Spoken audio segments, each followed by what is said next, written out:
दोस्तों, आज के इस वीडियो में हम बात करेंगे शाइनी आहूजा के बारे में। आज के वीडियो में हम शाइनी के जीवन और उस पर जो रेप केस लगा था उसके बारे में बात करेंगे। शाइनी आहूजा का जन्म हुआ था 15 मई 1975 को नई दिल्ली में। शाइनी के पिता इंडियन आर्मी में ऑफिसर थे और माता हाउसवाइफ। शाइनी की एक बड़ी बहन है जो कि मैरिड है। शाइनी की स्कूलिंग दिल्ली और रांची दोनों जगह से हुई है और कॉलेज दिल्ली यूनिवर्सिटी से। शाइनी ने इंजीनियरिंग तक की पढ़ाई की है।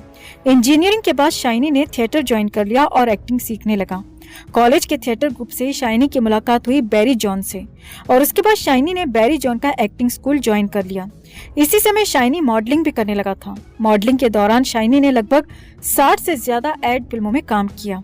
शाइनी ने जितनी भी एड फिल्मों में काम किया था वो ज्यादातर एड्स सुधीर मिश्रा के डायरेक्शन में बनी थी। सुधीर मिश्रा एक बड़े डायरेक्टर माने जाते हैं। उन्हीं दिनों सुधीर मिश्रा एक फिल्म पर काम कर रहे थे।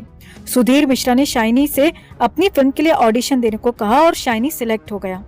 ये फिल्म थी हजारों ख्वाहिशें ऐसी। ये फिल्म न सिर्फ सफल फिल्म थी बल्कि इस फिल्म के लिए शाइनी को फिल्म फेयर का बेस्ट डेब्यू मेल अवार्ड भी मिला था। शाइनी ने पहली फिल्म से बता दिया था कि उसके अंदर एक्टिंग स्किल्स कूट कूट कर भरी हुई हैं। ये फिल्म रिलीज हुई थी साल 2005 में। 2005 में शाइनी की कुछ और फिल्में आईं, लेकिन ये फिल्में फ्लॉप फिल्में रहीं। साल 2006 शाइनी के लिए सबसे बेस्ट साल रहा। गैंगस्टर, वो लम्हे, ये ऐसी फिल्में थी जो न सिर्फ सुपर डुपर हिट साबित हुई बल्कि इनके लिए शाइनी को अवार्ड भी मिले थे। 2007 में शाइनी की 3 फिल्में आईं, लाइफ इन अ मेट्रो, भूल भुलैया, खोया खोया चांद। ये तीनों फिल्में सक्सेसफुल थीं और यहीं से शाइनी की मार्केट वैल्यू बढ़ती चली गई, खासकर भूल भुलैया के बाद। भूल भुलैया में शाइनी ने अक्षय कुमार के साथ काम किया था, उसके साथ लीड रोल में था और बराबर अक्षय कुमार से ज्यादा एक्टिंग की तारीफ शाइनी आहूजा की हुई। 2008 में शाइनी ने अपनी फीस बढ़ाकर 2 करोड़ रुपए कर दी, जो उस समय शाइनी के लिए एक बड़ा अमाउंट था। 2008 में शाइनी की एक फिल्म आई थी हाईजैक, जो कि फ्लॉप हो गई। शाइनी अपने करियर में अच्छा कर रहा था, वो बड़े बड़े डायरेक्टर्स के साथ काम कर रहा था, उसके काम की काफी ज्यादा तारीफ भी हो रही थी। बड़े बड़े फिल्म मेकर्स ने शाइनी को आने वाले समय का सुपरस्टार तक बता दिया था। लेकिन 15 जून 2009 को अखबार में एक ऐसी खबर छपती है जिससे पूरे देश में चर्चा होने लगी। देश के जाने माने एक्टर शाइनी आहूजा को अपनी नौकरानी के साथ रेप करने के आरोप में गिरफ्तार कर लिया गया है। ये खबर आग की तरह पूरी इंडस्ट्री में फैल गई। नौकरानी का बयान आया तो नौकरानी ने कहा कि उसके साथ बलात्कार हुआ है। जिस समय शाइनी के हाथ में 8 से 10 फिल्में थीं, लेकिन ये सारी फिल्में शाइनी के गिरफ्तार होते ही उसके हाथ से छिन गईं। साल 2010 में एक बार फिर से उस नौकरानी को गवाही देने के लिए बुलाया गया। इस बार नौकरानी अपने बयान से पलट जाती है और बयान देती है कि उसके साथ शाइनी ने बलात्कार नहीं किया। अदालत ने जब पूछा कि पहली बार उसने रेप होने की गवाही क्यों दी, तो नौकरानी ने बताया कि उसने रेप का आरोप अपनी साथी नौकरानी के कहने पर लगाया था, जो कि शाइनी के घर में पहले से ही काम करती थी।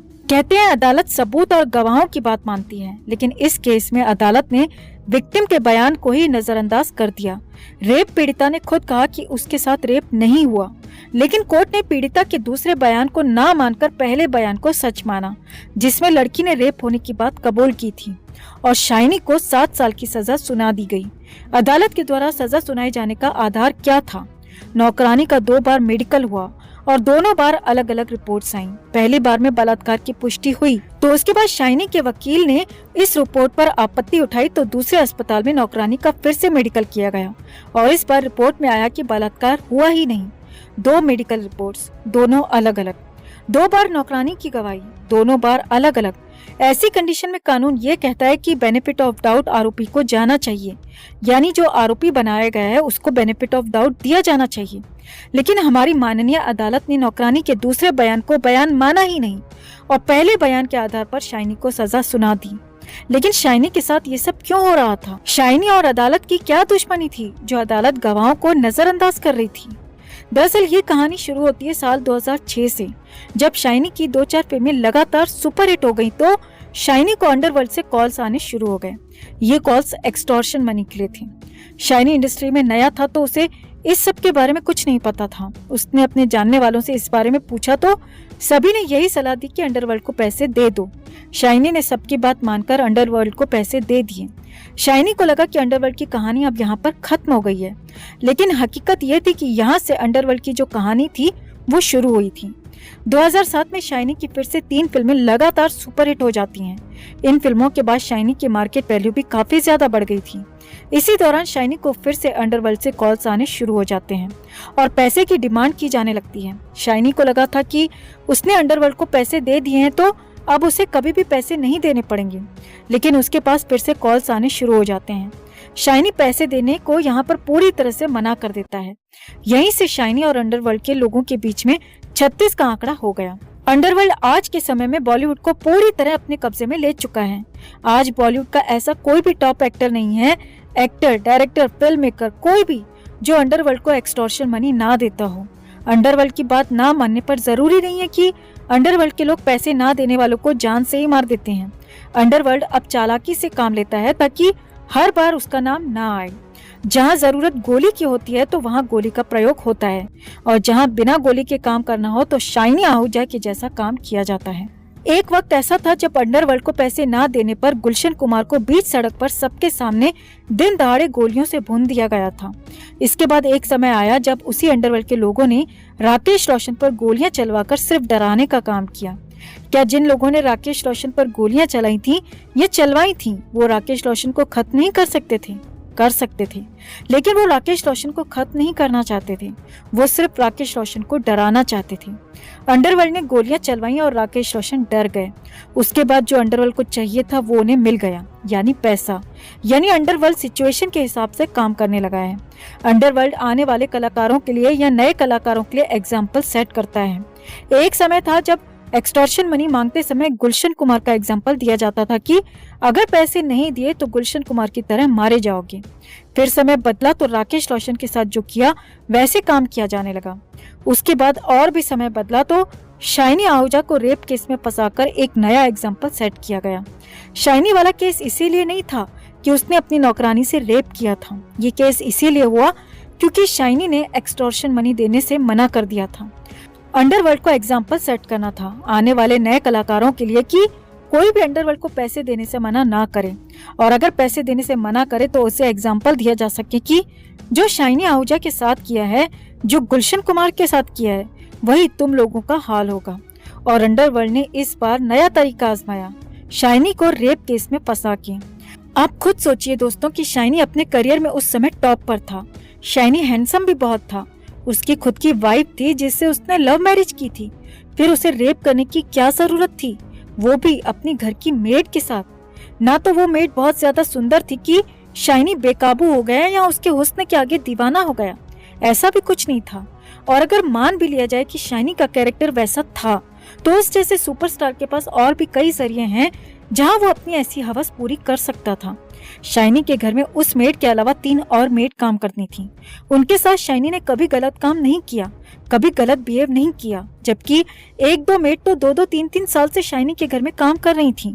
जिस लड़की ने शाइनी पर आरोप लगाया था, ये लड़की 1.5 महीने पहले ही शाइनी के घर में काम करने आई थी। इस लड़की का पिछला जो रिकॉर्ड था वो भी ठीक नहीं था। पुलिस ने उस रिकॉर्ड को कोर्ट में क्यों दिखाया नहीं, क्यों इस रिकॉर्ड को पीछे छिपा कर रखा? इस लड़की को कई घरों में चोरी के इल्जाम में काम से निकाला जा चुका था। फिर इस लड़की पर कैसे भरोसा किया जाए कि ये लड़की कोर्ट में सच्चा बयान दे रही थी? अदालत ने लड़की का मेडिकल तीसरी बार क्यों नहीं कराया? क्योंकि दोनों बार के मेडिकल की रिपोर्ट्स अलग अलग आई थी, तो तीसरी बार मेडिकल कराना बेहद जरूरी था। लड़की ने जब गवाही दे दी कि उसके साथ बलात्कार नहीं हुआ, फिर कोर्ट ने शाइनी को किस आधार पर 7 साल की सजा सुना दी? न गवाह न सबूत, फिर भी 7 साल की सजा। ये है इस देश का न्याय तंत्र। सारी चीजें पहले दिन से ही फिक्स थीं। शाइनी को सजा देना और उसका करियर बर्बाद करना ही असली मकसद था, ताकि आने वाले समय के लिए एक उदाहरण सेट किया जा सके। शाइनी जब बेल पर बाहर आया तो किसी ने भी उसे दोबारा काम करने में मदद नहीं की। हाँ, 2015 में उसे जरूर एक छोटा सा रोल मिला था, फिल्म का नाम था वेलकम बैक, लेकिन 2011 से 2015 तक उसे किसी भी फिल्म मेकर ने काम नहीं दिया, किसी ने भी उसे सपोर्ट नहीं किया। 2015 से 2021 फिर से किसी ने काम नहीं दिया, जबकि शाइनी एक अकेला ऐसा एक्टर नहीं है जो रेप केस में जेल गया हो। और भी बहुत सारे एक्टर्स हैं जिन पर इस तरह का इल्जाम लग चुका है। खुद आदित्य पंचोली है जिस पर रेप का आरोप लग चुका है, लेकिन आदित्य को फिल्में मिलनी कभी भी बंद नहीं हुई। न बॉलीवुड ने उसे बॉयकॉट किया, पूरी प्लानिंग से शाइनी का करियर खत्म किया गया और इस काम में बॉलीवुड से लेकर पुलिस अदालत ने अपना अपना रोल अच्छे से निभाया और शाइनी को बर्बाद कर दिया। शाइनी, जिसे आने वाले समय का सुपरस्टार कहा जाने लगा था, जो हैंडसम था, सफल फिल्में दे रहा था और अच्छी एक्टिंग भी कर रहा था, वो आज गुमनामी की जिंदगी जी रहा है। शाइनी हमें आने वाली फिल्म एक विलन के सीक्वल में दिखाई देने वाले हैं। हालांकि ये फाइनल नहीं है, लेकिन कहा जाता है कि वो एक विलन के सीक्वल में दिखाई देंगे, जो कि 2022 में आने वाली है। शाइनी के बारे में आपकी क्या राय है? आप क्या सोचते हैं? कमेंट में आप भी अपनी बात, अपनी राय जरूर रखें और वीडियो को लाइक और शेयर कर अपना प्यार और सपोर्ट भी जरूर दिखाएं। चैनल के साथ जुड़कर चैनल को सब्सक्राइब कर हमारी आवाज